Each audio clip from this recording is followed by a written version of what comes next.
Alrighty, well, good afternoon and welcome everybody. Thank you for joining us today in our continued celebration of Juneteenth. It is my pleasure to present our speakers for the day, Dr. Larry Hogan and Kevin Kane. Thank you so much for joining us. Andrew, I still see before we Yep, start. yeah, I'm going to go Oh, through these all right, some stuff and then just turn it over. all right. Um, First, I'd like to start off with just doing some of the introductions. Dr. Larry Hogan is a professor of history emeritus from Union College in New Jersey and author of The Forgotten History of African American Baseball and principal author and editor of Shades of Glory, published by National Geographic, as well as several other books on the history of Blacks in America. He is executive director of the documentary Before You Can Say Jackie Robinson, Black Baseball in America in the Era of the Color Line. His latest work is Harlem's First Citizen, John Howard Johnson at St. Martin's, a priest and his people in the making of Harlem. And John Thorne, official historian of Major League Baseball, has called Larry a national treasure. Kevin Kane has made the better part of his living as a writer, musician, and playwright. His Negro League version of Casey at the Bat, called Breaking the Line with the Mudville Nine, was written for and first performed at the Cooperstown National Baseball Hall of Fame. He served as performance representative for his good friend, the noted playwright August Wilson. He has taught performing arts at the Paul Laurence Dunbar Middle School in the Bronx. So again, thank you, Larry. Thank you, Kevin. We're really excited for your presentation today. And I just have a few housekeeping items to get through and we'll jump right in. First and foremost, we will be taking your questions at the end of the program today, but please feel free to submit them at any time using the Q&A or the chat feature in the Zoom dashboard. There is a survey available at the end of the webinar, so if you have time, we ask that you please complete the survey. We always love hearing your feedback. And if you want to view the full documentary of Before You Can Say Jackie Robinson, there is the YouTube link on the screen there. I will send that out in the chat momentarily so that you have the live link and you can visit that at your leisure. And one last thing before we jump into the presentation, I just want to do a brief overview of the Zoom dashboard. This is what your dashboard should look like if you're using a PC or a Mac.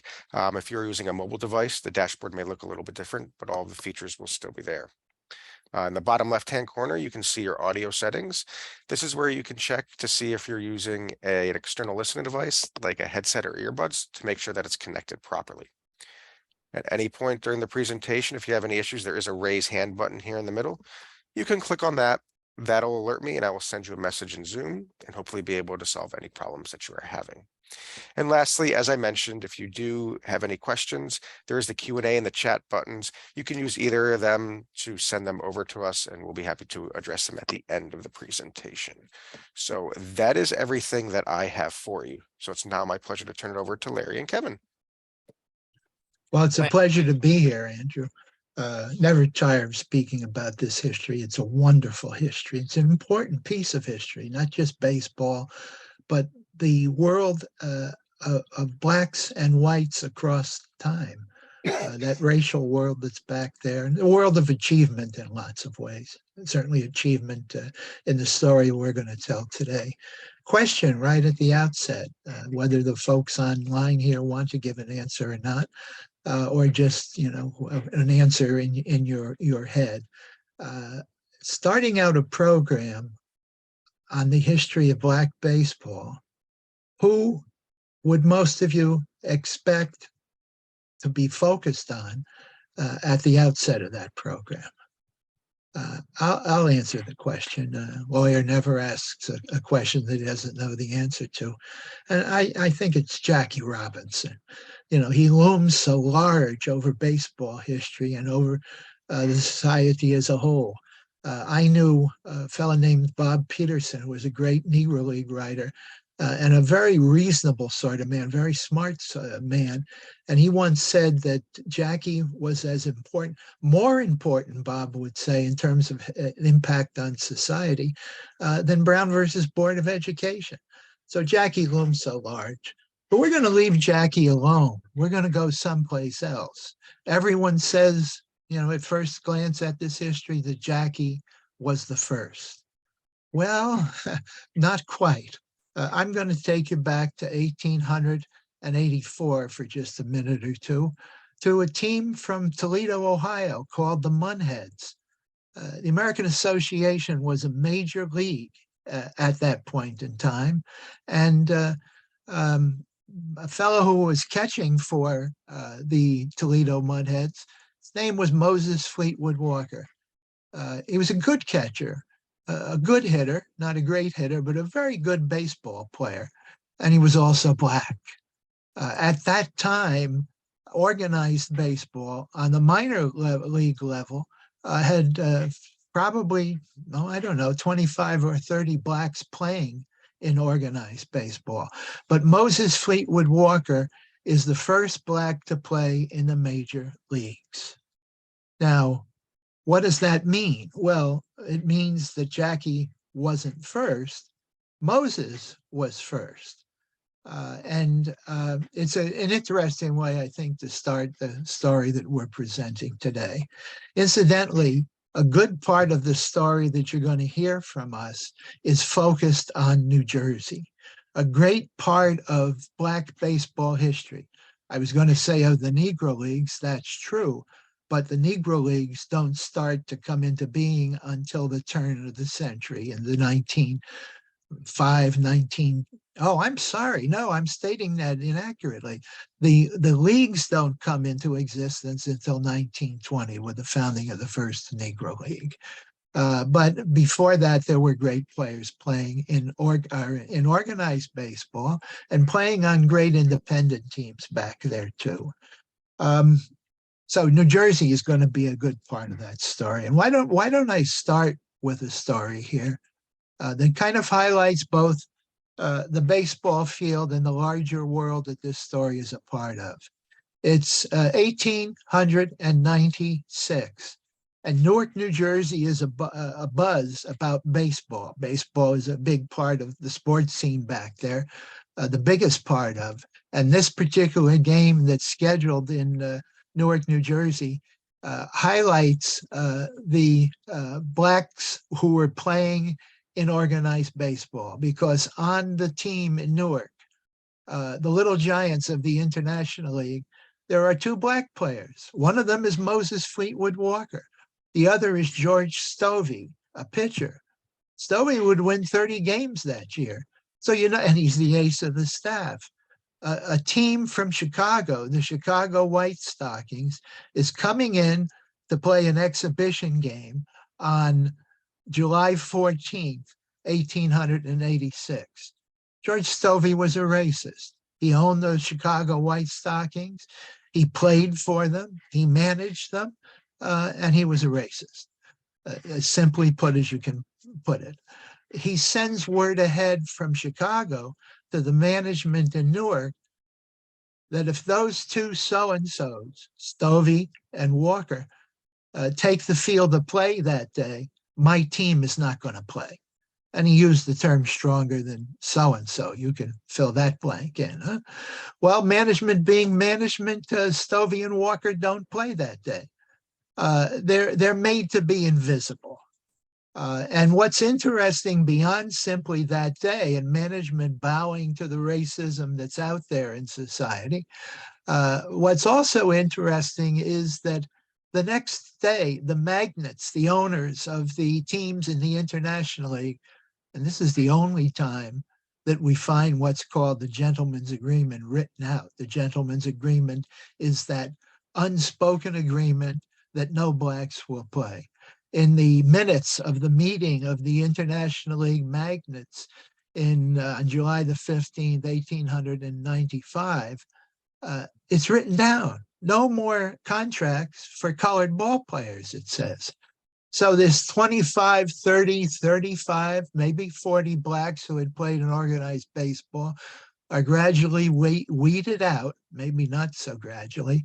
And by 1895, 96, there are no more blacks playing in white organized baseball, which it has now become. Jackie, to come back to him for a second, reintegrates organized baseball, even Major League in terms of Moses Fleetwood Walker being just one. So that's a little piece of the history that's back there. Let me move out of baseball for just a second or two and give you a taste of the larger world that baseball was a part of. Into the 1880s, even into the late 1870s, the victories that blacks had won in the 13th, 14th, and 15th Amendments supposedly guaranteed their constitutional rights to vote, to be independent, to never be in slavery again. But gradually, in the late 1870s, 1880s, those rights were taken away. And blacks are very angry at the fact that this is happening, but they're not able to do very much of it. What do you do when stop signs begin to be put up saying, you can't do this, you can't do that, you can't be this, you can't go there? That's what the courts are putting out in the 1880s and into the 1890s. Perhaps the most famous incident of that is Plessy versus Ferguson, the case in 1896 that establishes what's called separate but equal. We all know it's not equal. It will be separate. Let me read something to you. The anger that's there amongst blacks, the protest that's there amongst blacks to this racism being institutionalized in American society. This is a let me just take a drink of water here.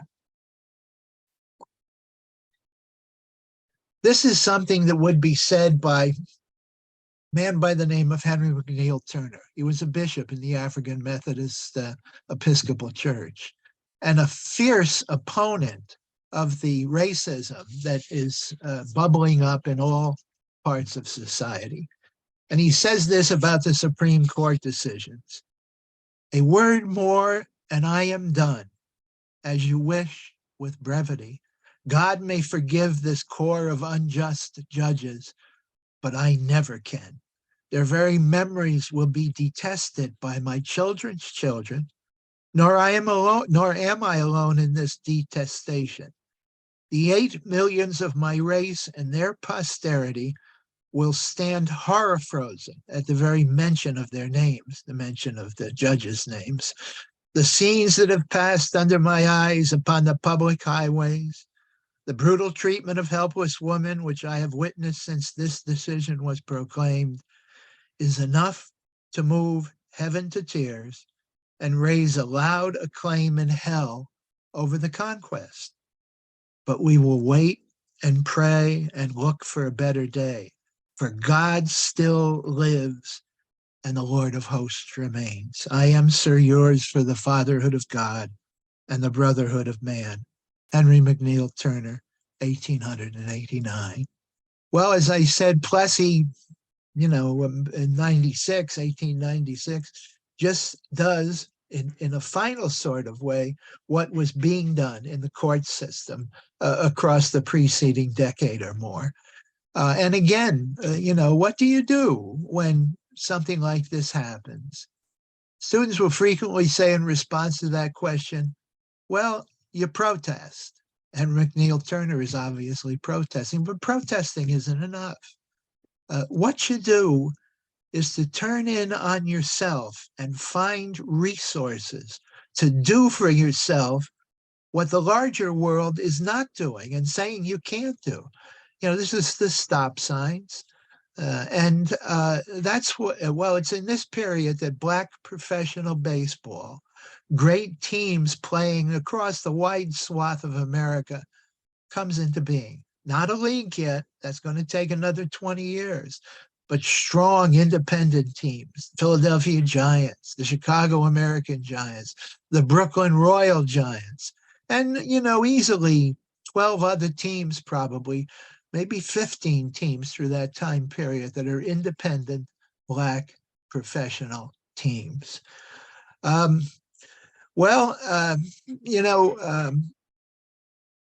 You turn in, I say, on your own resources. You become a people on your own terms.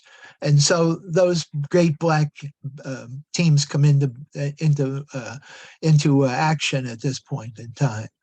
Now, at the outset, I said New Jersey. Well, we were Newark, so that's obviously New Jersey. Now we're going to be a part of New Jersey, Atlantic City, where, well, all New Jerseyites, I suppose, have been to Atlantic City at one point in time, but you don't go down there to see professional baseball. You would have if you were back in 1916 in Atlantic City with a team from Jacksonville, Florida, in its entirety being brought up to play in Atlantic City, the Bacharach Giants, the Atlantic City Bacharach Giants. Harry Bacharach, he's a politician. He's running for the mayor's position in Atlantic City in 1916. By that time, there was a fairly significant number of blacks who would be voters. In the hotels, in the resorts, those blacks were there and starting to vote. And Bacharach wants their vote. And one way to do that would be to put your name on the backs of black baseball players who are going to shine out on the field, who are going to be. Bacharach is one of the people who brings this team up from Jacksonville, Florida, with a couple of black businessmen in Atlantic City. May the 5th, 1916. The team in its entirety arrives in Atlantic City. 3 days later, May the 10th, 1916, they're registered to vote. Well, that's Harry saying you got to get them into the voting booths. And on May the 10th, it goes May the 5th, May the 8th, and then May the 10th. A goodly number of them are down in City Hall and getting political jobs. Well, this is New Jersey politics. It doesn't sound so foreign, does it? This team, the Bacharach Giants, becomes a great team. It's one of the founding teams in the second Negro Major League, the Eastern Colored League, it's called. Founding member, the Bacharach Giants. 1925, 1926, they play in the Negro League World Series, which was first played in 1924, a Western League and an Eastern League. The the Atlantic City Bacharach Giants proved their mettle in a variety of ways.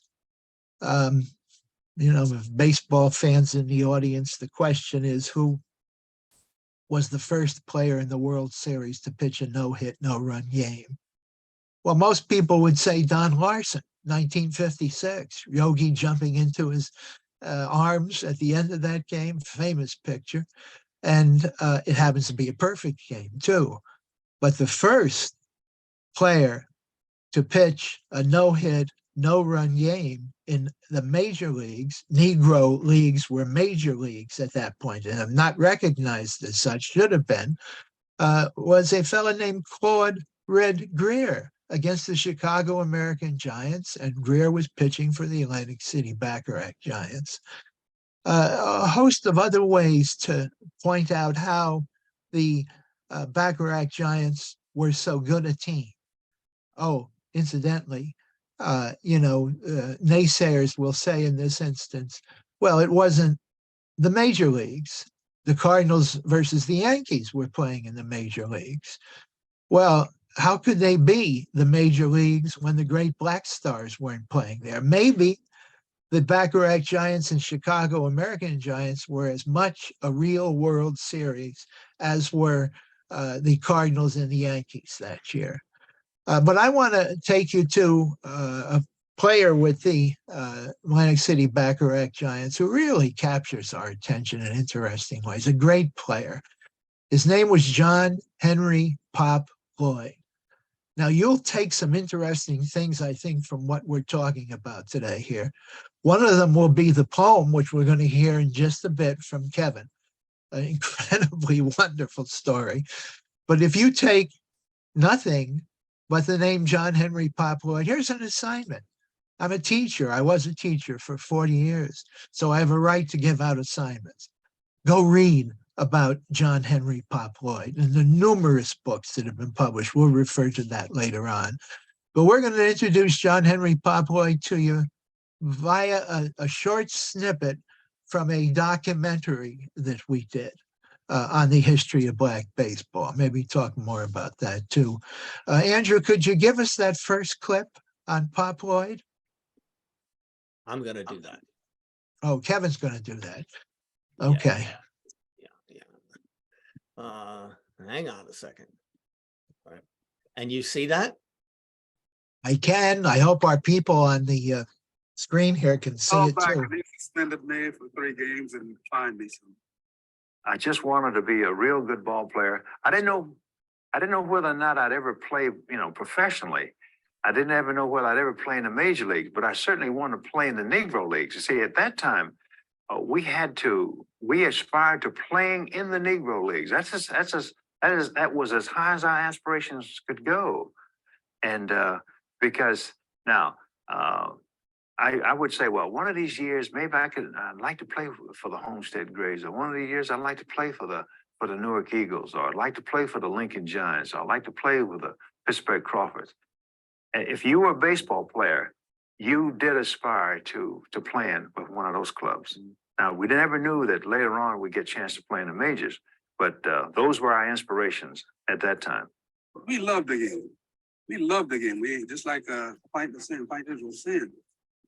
When we played against one another, we were really ferocious against one another. But after the game was over, all in peace and harmony. But it was nothing like baseball in those days. That's the way baseball was. It was something that you enjoyed doing. It's a fun game. What the heck? You're supposed to have fun out of it. They make a business. They make it too serious now. Really. When they told me they were going to pay me to play baseball, I said, they got to be crazy. No, I said, I'd play for nothing. I said, they got to be. I always held these people in esteem because they were great athletes, and they had a dignity, a kind of self-contained sense of worth. When we look back at the segregation era, we're oftentimes think of the oppressiveness of it all. And indeed, it was oppressive. Blacks were poor. Southern blacks, in rural areas especially, were without the right to vote. The Great Migration North had begun to show the signs of failure.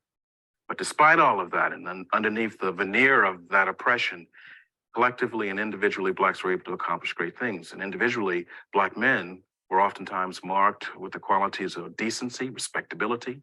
These guys had great senses of humor, and they were great athletes. When I think of those qualities, I often think of Pop Lloyd of Atlantic City, New Jersey. John Lloyd was one of the finest shortstops that ever played in the Negro Leagues. He was tall and rangy and had a good arm, and more than anything else, he was a great hitter. There are many recollections I have about Pop Lloyd. The biggest thing I'd like to say about him was that he was truly a gentle giant, and he was strong. He was a strong individual. He was strong in character. He was an honest man.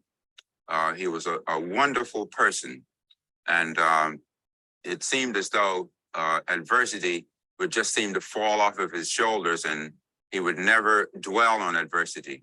That he would always go to the brighter side of whatever might come up at any particular time.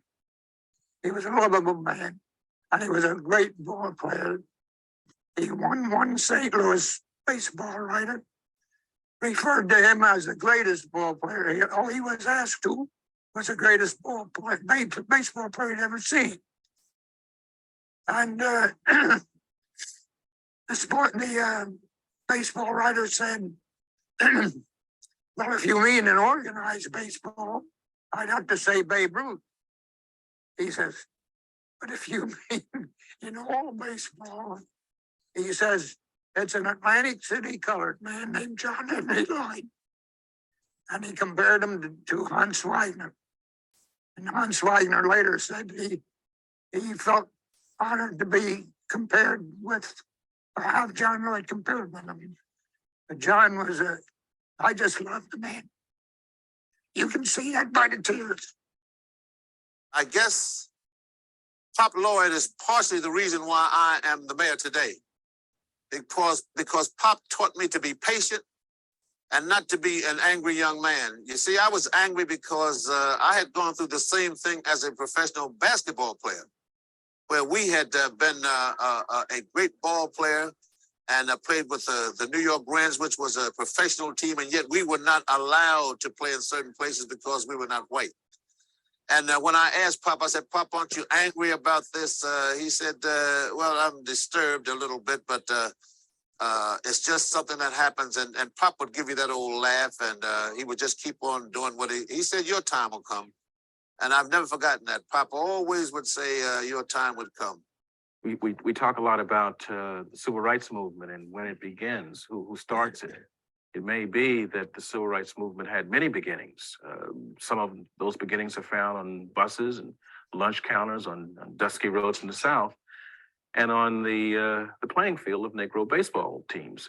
It seems to me these guys must have known that they were involved in the most American of all pursuits, competition, but they weren't recognized, they weren't lionized in the larger American society. They were only recognized and appreciated, if you will, by their own people. So I think they must have looked forward to a day when, perhaps on their own terms, they would be recognized as great athletes, great American athletes. Seems to me that those sentiments, that vision, is one of the beginnings, one of the seeds of the modern civil rights movement. Well, we was down in Mississippi one time. We stopped in a gas station to get some gas, and the guy wouldn't sell us no gas. Oh, yeah, well, that happened. You know, things like that. I said, what in the heck is wrong? Right there, Kev. You want to shut it down? Yeah. All right. You know, I don't know if it's possible. I'm not technologically proficient. And I know some people maybe will be saving questions to the end of our presentation. But if it's possible and you want to ask questions while while we're presenting, that would be fine. That's comfortable with us. Think about this for just a minute or two. You don't often see, I don't know if you see or hear anywheres, baseball and civil rights combined until we get to Jackie. Baseball and civil rights combined. Baseball is kind of the lead in too, a part of the civil rights movement. I think Clement, that's Dr. Clement Price, you know, as fine an historian as anywheres in the country when he was with us, Clement is saying that. And I think he's right.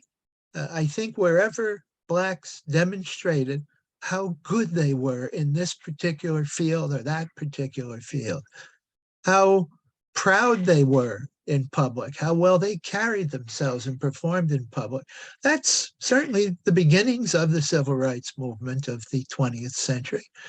There's a bit of Pop Lloyd, a gentleman by the name of Henry Whitey Brewer crying over him. Whitey was a longtime sports editor of the Atlantic City Press. Clement, you know, and Monty Irving, you heard, telling us how great he was, and Whites as well. And Whites as well. Too. What's that, Kev? Mira Baraka, right? Oh, that's right. Amiri Baraka, too, at the outset of the program. You know, the great poet and writer Amiri Baraka. So that's a taste of John Henry Pop Lloyd. And now a taste on another level. Kevin is going to give us a poem that to me just is so good. Not just good in being a poem that's good, but so good in capturing the spirit, the pizzazz, the specialness of Negro League baseball. The Mudville Nine.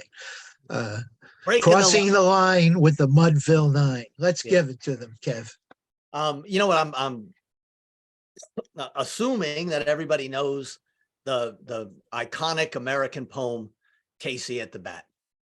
And Larry and I have been doing this program for probably close to 10 years now, here and there. And as audiences, as we get older and audiences get older, more and more I find young people that look at me mystified. So I assume we're all grown-ups here and know Casey at the Bat. When I was a boy, everybody seemed to, it was in every anthology, and kids learned it, or a couple of stanzas anyway. Someone once said of Casey at the Bat, it might not be great poetry, but it's a good poem. I would have to ask, if Casey at the Bat isn't great poetry, then what is?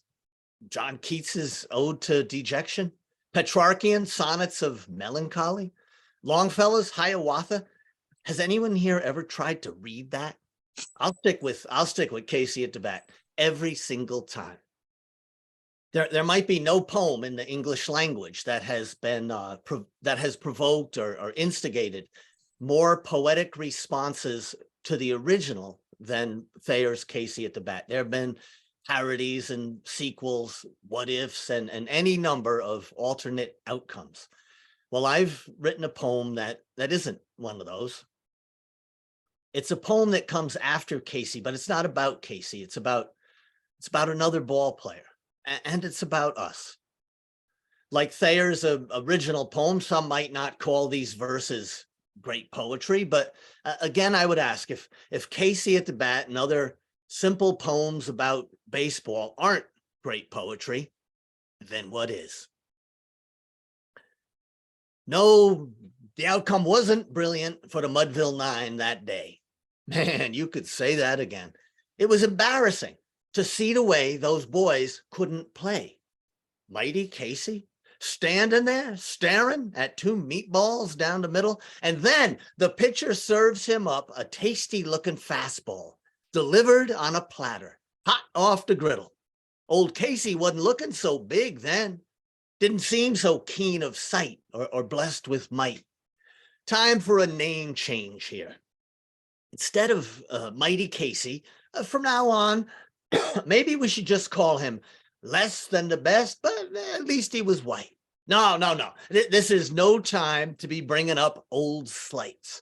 What's done is done, and there is no going back. And so I won't bring up all the work done for little or nothing over the years by folks that were black.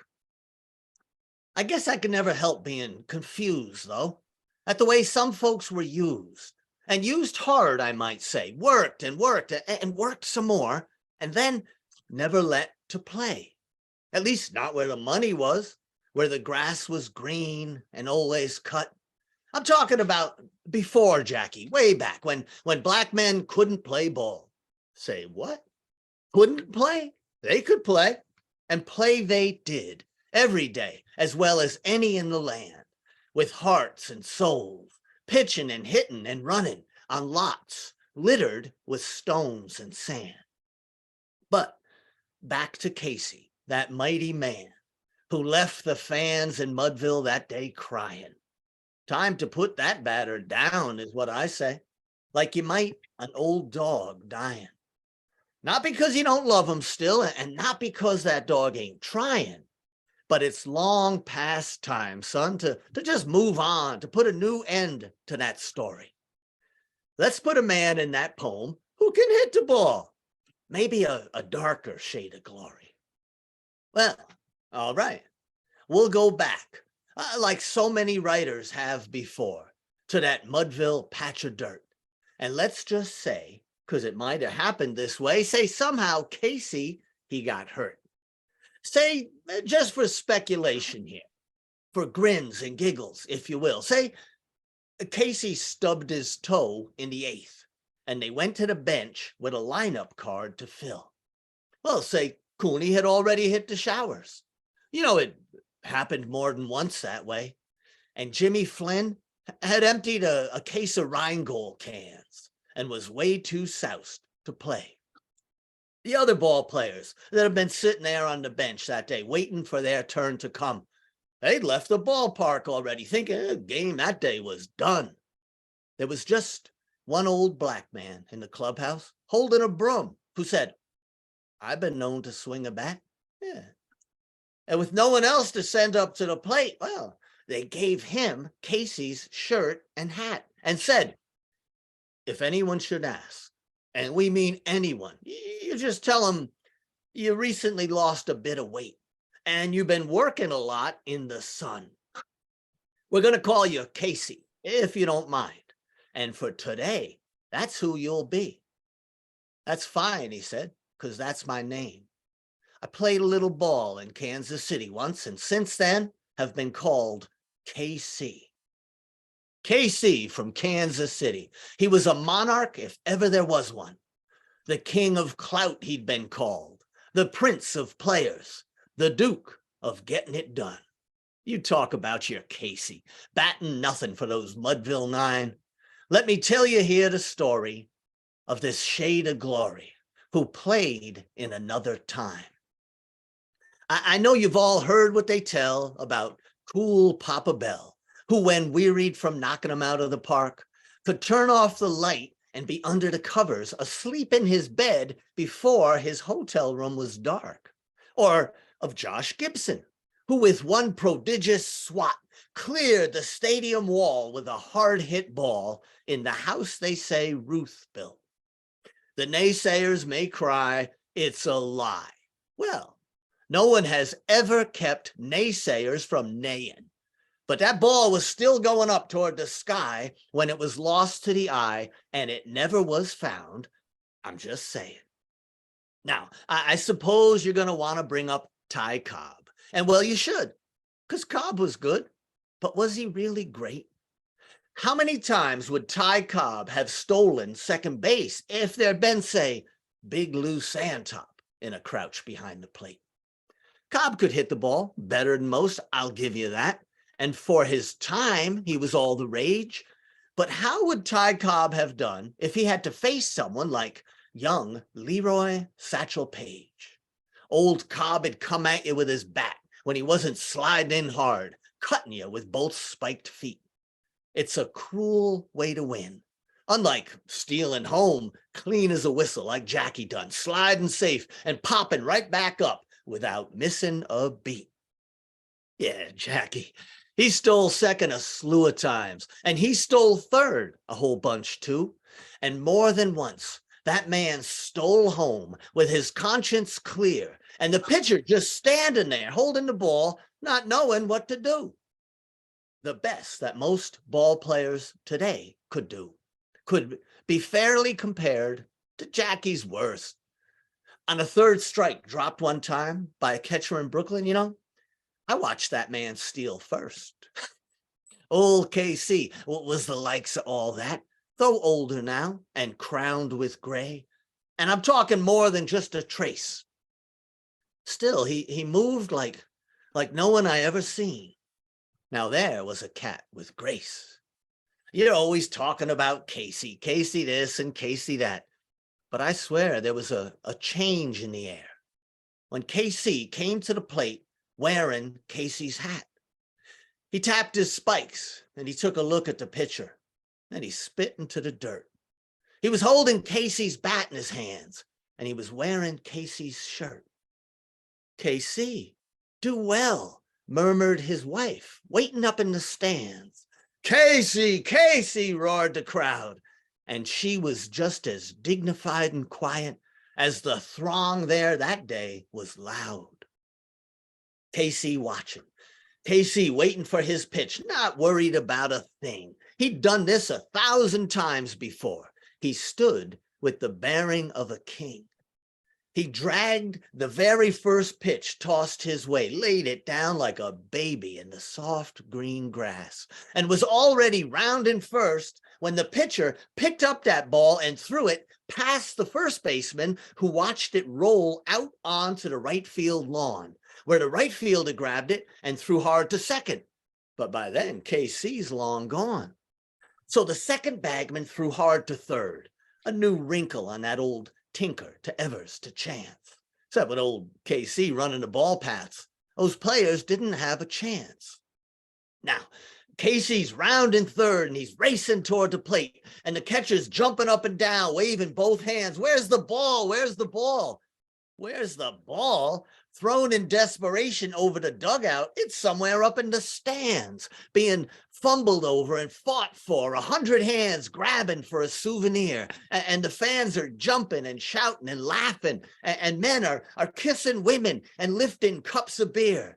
There's nothing can stop KC now. We're champs, you chumps, is the cry, and there's no one can stop us from winning, except for KC, who slows to a stroll, and the whole world stops spinning. Go home, the crowd urges him on. Let's get this done. The game is over. The game is won. But KC's standing still now, his toe 2 inches from the plate. What's going on? The crowd wonders aloud, not knowing why KC just stands there with a halfway kind of smile. And the question races around the ballpark from man to woman to child. What's going on? Touch the plate, touch the plate. 1,000 voices pray. But KC stills them all with a hand in the air and says, let's first talk about my pay. Thank you, Kevin. Always. I've heard that poem so many times, and every time it's performed by Kevin, it rings some bells in me, not just baseball bells, but bells that are part of the human scene and what humans are about. I think the Negro Leagues. It's always impressive how, of all the wonderful sports there are, that baseball is the one that has its own literature, that there's so many poems and books and movies and stories about baseball, and there aren't about football or baseball or hockey. Well, baseball has been around so long, but it was referred to for so long as the national pastime. Huh? That says a lot. One other thing, before I move to another place in New Jersey, Kevin in the poem mentioned Cool Papa Bell, faster than anyone else in the Negro Leagues, a great stealer of bases. They would say about Cool that he was so fast that when he hit a ball through the pitcher's legs, it hit him in the back as he slid into second base. Now think about that. That's pretty fast. That's pretty fast. KC was fast too. Huh? Well, New York. Well, I said New Jersey. Let's go to one more spot in New Jersey, maybe two, but one more that just stands out in the history of Black baseball. 1936, a team called the Brooklyn Eagles would now become the Newark Eagles because the team moves to Newark. The only woman ever elected to the Hall of Fame is one of the general managers of that team, Effa Manley. Her husband Abe owned the team. And those Negro League players on the Newark Eagles would go on to establish a record as strong as perhaps any team in Negro League history. They would win the World Series, the Negro League World Series in 1946, playing against the Kansas City Monarchs, one of the great teams in the history of Black baseball. Let me run a player circle for you around the bases in terms of fellas who stand out, and I'll tell you in a second how they stand out. Pitching, Leon Day. Catching, Raleigh Bismackie. Playing first base, George Mule Suttles. Playing second base, Dick Say. He's a very good player. These other players are great. Playing shortstop, Willie Wells. On third, holding down that third base bag, Raymond Dandridge. You'll hear more of Raymond towards the end of our program. We're almost getting there. In the outfield, well, Bob Harvey, but two other figures that are right at the top of baseball history, Monty Irvin and Larry Doby. All of those players are in the National Baseball Hall of Fame. And so is Effa Manley, the general manager that I referred to a bit ago. The only woman ever elected to the Hall. I would think probably the only woman who ever will be elected to the Hall. So a great, great team that I could talk much more about, but I'll leave it there and go on to something else. Huh? Well, not quite something else, because there was a third baseman who held down that third base bag, whose name rings out in terms of the history of Black baseball.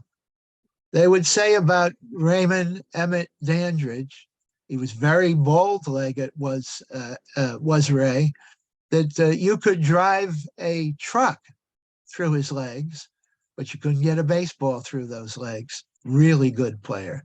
And what we're going to do now is take you to baseball's hallowed grounds for just a minute and meet Ray Dandridge. Meet him as directly as you can, through film and whatnot. It's Cooperstown. It's the National Baseball Hall of Fame, and Ray is being inducted into that Hall of Fame. Andrew, could we have that little clip from our documentary that presents Ray's induction into the Hall? Here you go. I said see Raymond, I said Kevin. Yes, you see it, right? Yeah, well, it's coming up. Yeah.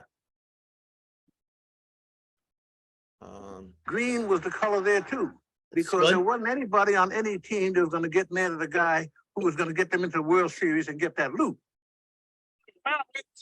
I never knew that the money would be there, the fame and all those kind of things. It was just, you dedicate yourself to be the best you can be. That's right. And had it not been for guys like yourself, I know I wouldn't be there. So I appreciate it, and it's good talking to you. And we appreciate you saying these things because, Mhm. and we're happy for you. Well, yeah, I'm glad that the money's there for you. You understand? Because it wasn't there when we played. I understand. No, it wasn't there. understand. If we didn't love the game, then we wouldn't have played it. Because for the money, it was. Right, but that's what I feel. I love Yeah, the we game. I love like the to game. play. You see me, I'm Yeah. serious. I'm a serious Right, ball player. serious. So I'm smiling and having a good time. There was no question that this country and this sport that I'm now in charge of was not fair. And it took Jackie Robinson 40 years ago, together with Branch Rickey and Happy Chandler, to make it fair on the field of play. Now, this year is a year we're dedicating to be sure it's fair off the field of play, so we can be an example again. And for Ray to come in this year, I think has much more meaning. It's a year of focus.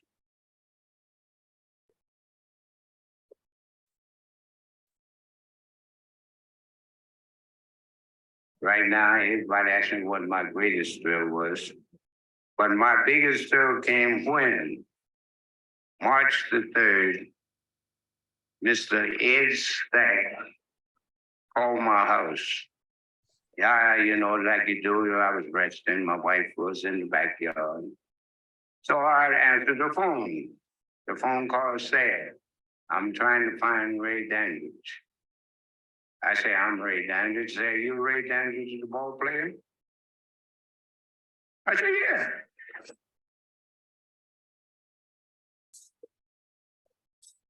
And all of a sudden he said, "Your life has changed." I said, "What do you mean my life has changed?"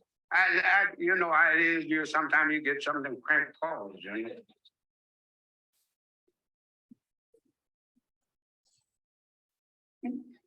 So afterwards, me and him talk a while, and then he said, "I'm Ed Stack, the president of the Hall of Fame, and you had just been elected for the Hall of Fame."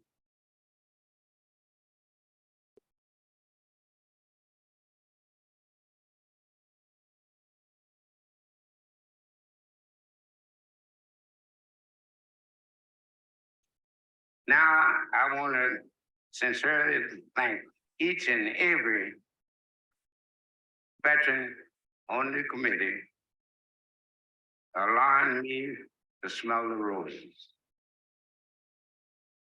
My only question is, why did you take so long?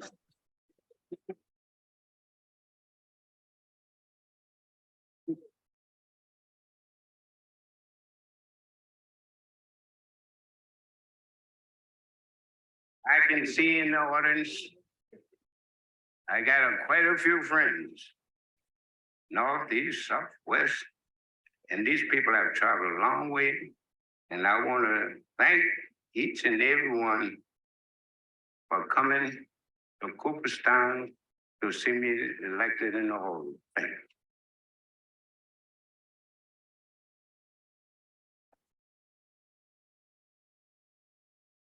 And in closing, let me say, if I had it to do all over again, I think I would do it the same way.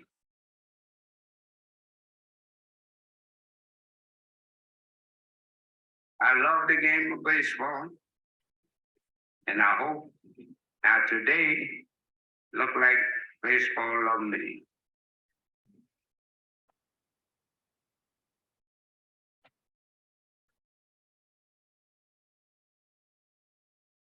So now I'm gonna say goodbye, and I hope and I love you all. Maybe you never know how much I love you. Thank you, and God bless you all.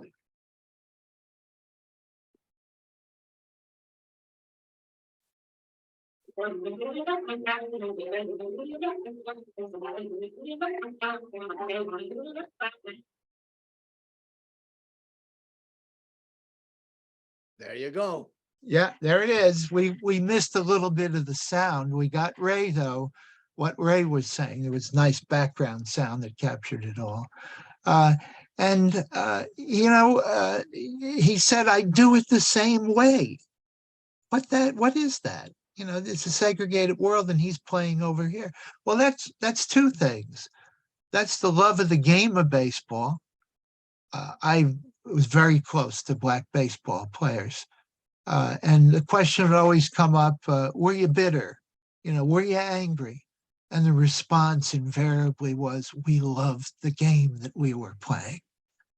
That's what Ray meant, I think, by I do it the same way.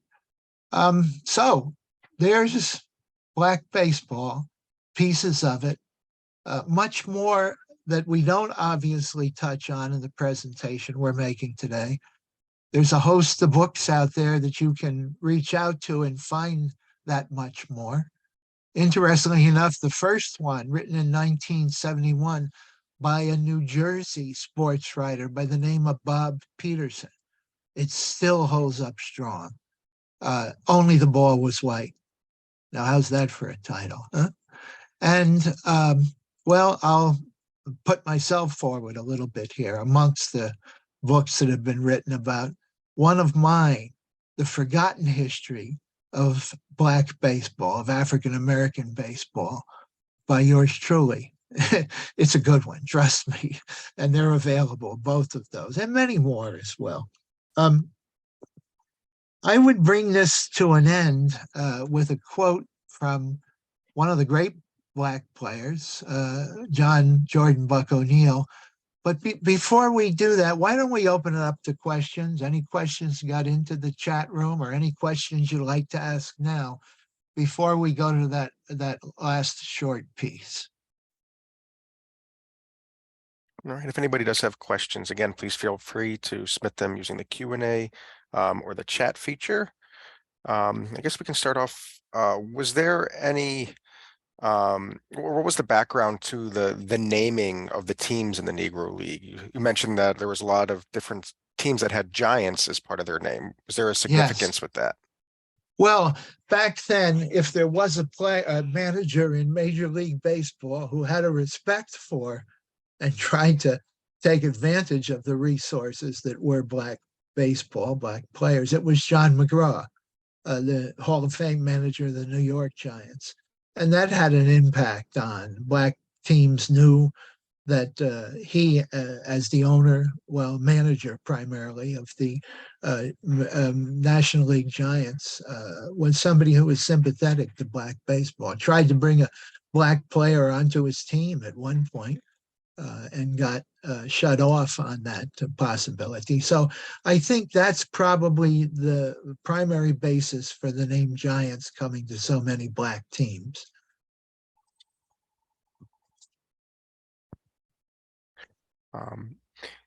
Did you find with the amount of skill that players in the Negro Leagues had that there was a cross section in terms of the people attending? Did whites attend as frequently as Blacks to events and things, or was that more segregated to the attendance?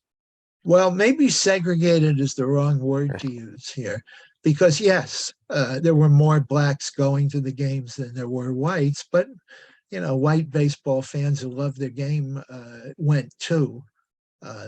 For me, one of the most notable of those is Jerry Eisenberg, the great sports writer for the New York Star Ledger for many years. Yes, segregation kept out a good portion of the white population, even those who loved baseball. It was the game was possessed by blacks, by African Americans, as we would say today. It was their own game, and they prided themselves in that game, and it really attracted them to that game. This one's for Kevin. What got you interested, or what was your motivation behind your updated, essentially, rendition of Casey at the Bat? Well, I loved the poem growing up, and long narrative poems like that Robert Service poems, the Cremation of Sam McGee and Casey at the Bat, and the Midnight Ride of Paul Revere. When I was growing up in the 60s, in elementary school, there were wonderful anthologies of long narrative poems that probably aren't great poetry, but they're great poems. And I don't know what great poetry is supposed to be, but and I wrote for the theater most of my life, so I'm a storyteller, first. And I met probably 18 or 20 of these old ball players. I went to a program that Larry did at the New York Public Library probably more than 30 years ago. And afterwards got to meet all of these great athletes, these great men. And when they carry themselves differently, just like if you run into the Yankees or the Red Sox or ball players in somewhere on the street or in a bar or, someplace, and you look at them, there's something different. And when Larry would gather a crowd of these men, and they'd be laughing and telling stories, and it was just, as a young man looking up and seeing them, it was moving. And it was, you felt like, you want autographs, or you want to touch them and say, I was here, and, and I met these guys. And so, and then 10 years ago, Larry said, we're coming up to the 125th anniversary of the publication of Casey at the Bat. It was in the San Francisco Examiner. It was published anonymously. Ernest Lawrence Thayer didn't even put his name on it. It was just some doggerel that he thought he was passing off. And it turned out to be one of the great entertainments, certainly, in American letters. And Larry asked, and I struggled, and one day it popped out, kind of whole. I typed as fast as I could, and that 90% of that poem that I read, it came from somewhere important. And, that's, and I'm delighted with it. It's a lot of fun to read. And it's, might be one of the greater achievements of my life so far. Thank you for the question. Larry, have you noticed in your research if there were cards made of the Negro League players through in the bubble gum and kind of things like you had in the major leagues? Did they get the Negro players get that type of treatment where they were promoted in different ways? Well, not in their own time. I've researched and written about, and as Kevin said, come close to these guys. And there were no baseball cards back when they were playing the game. But recently, across the last, I'll say 20, 25 years, various sets of cards have come into being and captured what these people were like. So it's a little Johnny come lately, as so much recognition that is so much of what the attitude of the larger society is towards blacks. And I think that's shown in the baseball card story. I have Jim Robinson, the last team captain and second baseman for the Monarchs. And Larry and I worked very closely with Jim for a number of years. He would come out and do the presentation. And one of my little treasures is a signed baseball card of Jim Robinson's. it's still, you know, it's just a little piece of cardboard, but it's thrilling to think, oh, I know somebody who's on a baseball card. It's in my sock drawer. If you saw the recent movie 42 about Jackie Robinson, what did you think? I loved it. I loved it because of Jackie and how important he was, how great a player he was, how great a man he was, involvement in the civil rights movement. And I thought it told the story pretty well. There have been, I would say very well, there have been a lot of historians who have picked at it here and there, and baseball historians who have picked at it here and there. They should have done this, they should have done that, or they didn't quite state it right. But I liked it very much. I would agree with that too. Yeah, I thought it was great. Where do you see the future of kind of Black baseball scholarship or you know, moving to? Is there still a lot to be uncovered there? Is it something that has been, you know, sufficiently covered? You know, what are your thoughts on the future of that? Well, it really is. When I started with this history back in the early 1980s, there were only a handful of fellows and gals who were interested in, had publications, had books published and whatnot. And it gradually grew over time with a wonderful literature that's there. You can, as I said earlier, you know, the 2 books that I mentioned, but so many others. And in your major theaters, last night I was in New York City, the Tribeca Film Festival, a film called The League, which is connected to Questlove and Radical Media. Sam Pollard was a great director, and he directed it. Robin Espinola was a co-producer, and you should go see it. It's coming out into major theaters into the next month or so. I forget exactly, but it'll be advertised and whatnot. And it is a wonderful film. So yeah, there's been a lot of attention paid to. And it features the expertise of Larry Hogan. Well, a little bit. I don't know if featured is the right word, but yeah, I'm in it too. They interviewed me for it, and it was a lot of fun. And it was fun seeing me last night in the movie, and a lot of other, you know, wonderful historians who Jim Overmeyer, Leslie Heapy, and I could go down the line, Rob Rock, and a host of others. So yeah. There's a body of literature that is growing, and now we have a major feature film.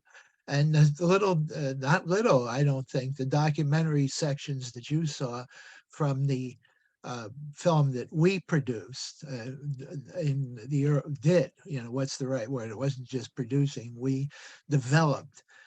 It's a great, it's up on YouTube, you can see it there.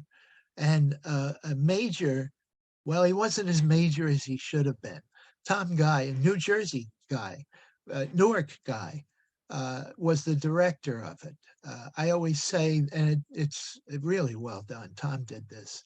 I always say that Tom was Michelangelo in making this film, and Larry Hogan was the paint store. It was a good paint store, but Tom was just wonderful as a director. So The League, and the future of this stuff is, you know, there for anyone to, well, it's not the future. I mean, there'll be developments beyond this in terms of research and writing and whatnot, but the body of work that's out there right now, I would say, I don't know of any part of baseball that gives you the feeling that you get from reading into what is, again, not simply a baseball story, but a world that was much larger than baseball, that baseball fit itself into, Negro League baseball. Do you have a quote that sums that up? The importance of baseball and life? Well, yeah, I do. Yes, you do. You do, Larry. Yeah, I know, yeah, but I'm wondering if there might be other questions before we give you that. No, I don't see any questions, so I invite you to close it. with your quote, if you Okay. wish. Well, John Jordan Buck O'Neill. Some of you know him from Ken Burns's History of Baseball. Buck was I'm thinking of a funny story that Buck gave us. Buck was the black voice for Ken Burns's piece. I love the Buck. I was up in Cooperstown making a presentation, and Buck came in to be a part of that presentation. I hadn't seen him in probably 5 or 6 years, and he came in, and I went down from the podium and hugged him, and he hugged me. And I said, Buck, you look so good. Buck is up in his mid to high 90s at the time. I said, you know, you haven't lost anything, Buck. And Buck, with that wonderful smile on his face, said, Larry, good black don't crack. So Buck was special. He once said this about the whole business of bitterness and anger and whatnot. He once said, there's nothing like playing baseball on a baseball field. It's as good as sex. It's as good as music. It raises you up. Waste no tears on me. I didn't come along too early. I was right on time. And I think that's a good closing to what we've been doing here, catching up so that we are, and the folks who love baseball are right on time. All right. Well, thank you so much, Larry. Thank you so much, Kevin, for sharing in our celebration of Juneteenth with this fantastic program. This is being recorded, so anybody who registered will have a chance to view it up on our YouTube channel. And I'd just like to end our portion by saying I appreciate you both. I appreciate everybody who attended today, and just be safe, be well, and hopefully we'll see you soon. Thank you, Andrew.